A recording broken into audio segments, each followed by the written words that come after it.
Welcome to another edition of the Tex and Tom Show. A show about the Dallas Cowboys by Dallas Cowboy fans. For you, the true Cowboy fans. And right now, I'm sure there's a bunch of them that are joining the bandwagon. I can feel it slow down.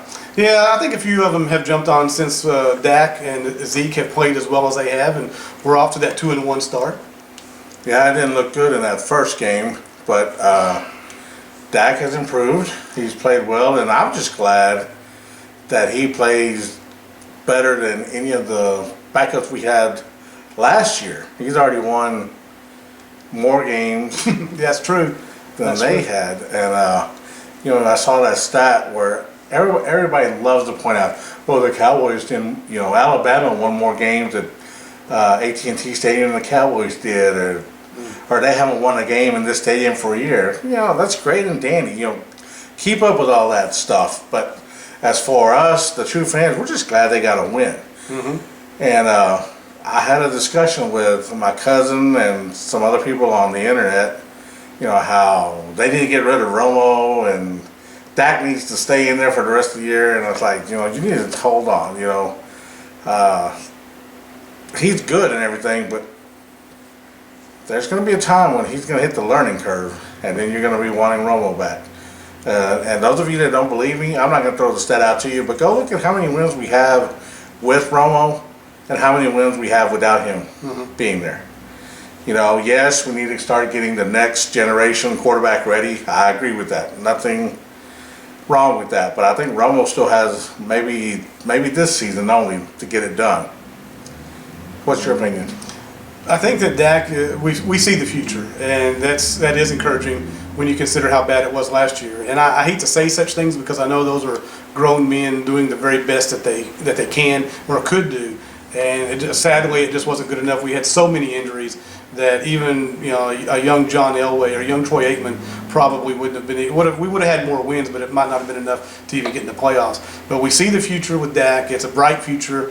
I agree with you that it would be foolhardy to go ahead and bench Tony. I understand the mentality of riding the hot hand, but Tony is, of course, we're biased. We think Tony's a borderline Hall of Famer. I think another couple of great seasons and or a ring or two would put him over the threshold to definitively be a Hall of Famer. But that gives us a hope. We know now that if Tony does go down again, and sadly, like last year where he got hurt his first game back after his broken collarbone, went down that first, that Thanksgiving Day game against the Panthers. We know that if that was to happen again this year or whenever Tony retires, we know that we've got a quarterback of the future now. And Zeke, the Giants lined up and said, look, we're not going to let this rookie come out and bust it out on us. They held him in check. He got a touchdown, but you can see the promise, and he's gotten better every week. Had 130 yards last week. I think he's about second or third in the league in rushing at this point. I was jumping up and down for joy on draft day when we got Zeke. No disrespect to anybody else whose name had been tied to the Cowboys, but I believe that Zeke ultimately can have a similar impact. Please, Emmett was my favorite player when he was there, so nobody shoot me for this. But I think Zeke can ultimately have a similar impact. Well, one thing I want to say is, you notice that nobody says, well, the Cowboys tried to draft for this person. Remember we tried to draft for a quarterback? Yeah, right after the draft. If Zeke comes out and he lays flat, well, it looks like the Cowboys weren't able to pull the trigger on the trade that would have got him that quality player. So I'm glad that he came out and did well, because that's all we would have heard about that failed trade. Well, and that was a lot of talk after the draft about, and the Cowboys admitted they tried to move up a few times. I don't remember the total number. The two names that I seem to remember were the young man Paxton Lynch, and the Broncos moved up with the Seahawks to get him. And then I think we were looking at, if I remember correctly, Connor Cook out of Michigan State, and I believe the Raiders jumped ahead of us to take him at the top of the fourth, and we wound up having to settle for Dak. And look how well he's played. I mean, he is our future. I believe that. And it's just funny. The Cowboys have even admitted, I believe he was their sixth rated quarterback. But again, here we are, and we're thankful to have him. And I think that with him leading our future, one thing though, me, I'm sometimes, I hate to admit it, I'm the glass half empty kind of guy. Those of you who have ever seen our shows, I think we were going to talk about this for just a second. It's been a while since we've done a show. This is the 2016 season. We're 3 games into it, and we did our first series of shows in the 2009 season. So we don't know, we're not going to be able to do one every week, but we're going to do them, and we do it because we love the Cowboys. But anyway, getting back to where we are, our defense, they're They're a sieve. I think we're in the ranked 22nd, 23rd. Having said that, and as bad as we look at times, we've actually had more sacks than four through the first 3 games, which is about 3 more than I would have expected. We've got a few turnovers.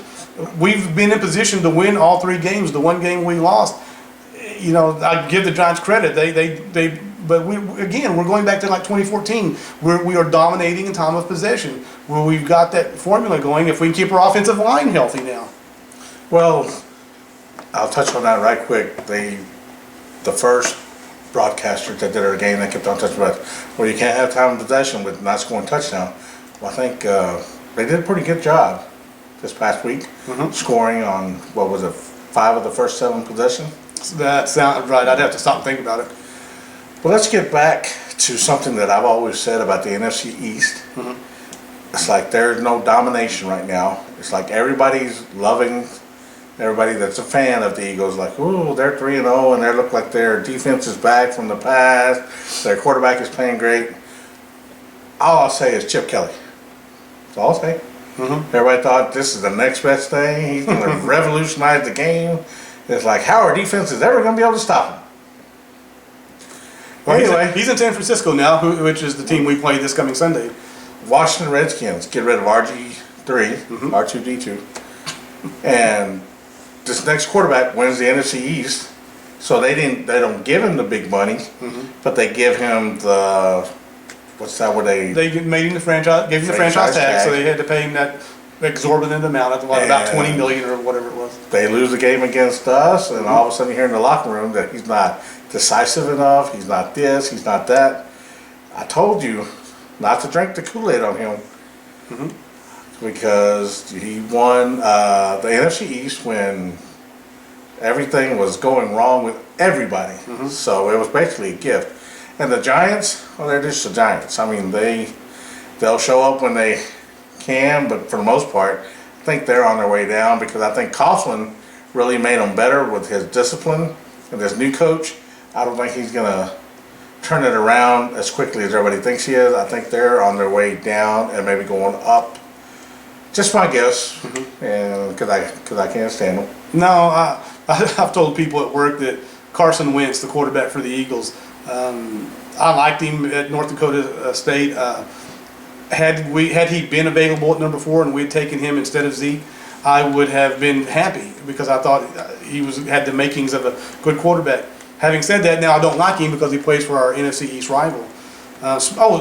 Change directions for just a second.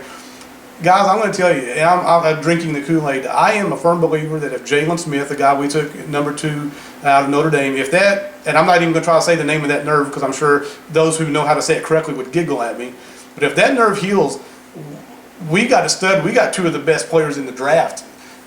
He's awesome. If he can heal up, and again, just let him sit this year, unless by the end of the year that knee is healed sufficiently to let him play.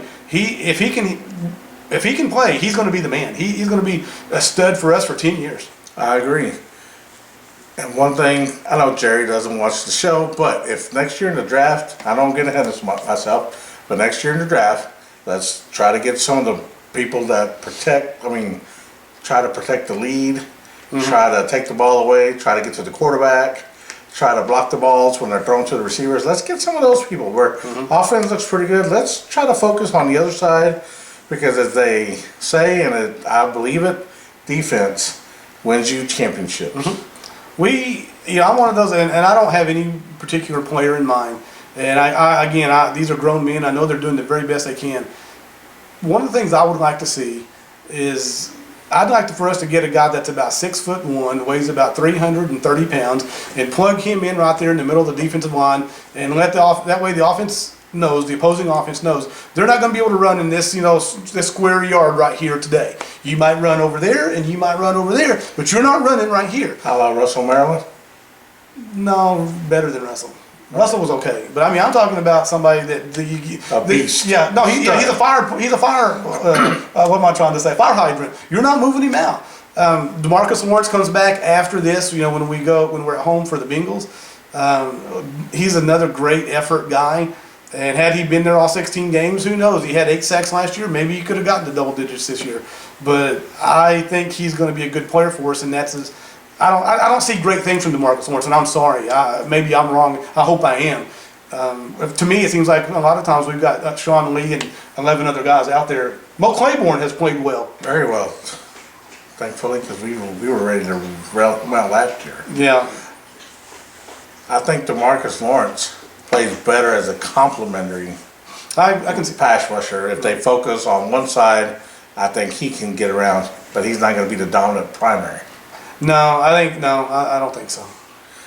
Well, that's another edition of the Tex and Tom Show. Thanks for watching. Good luck. God bless. Go Cowboys.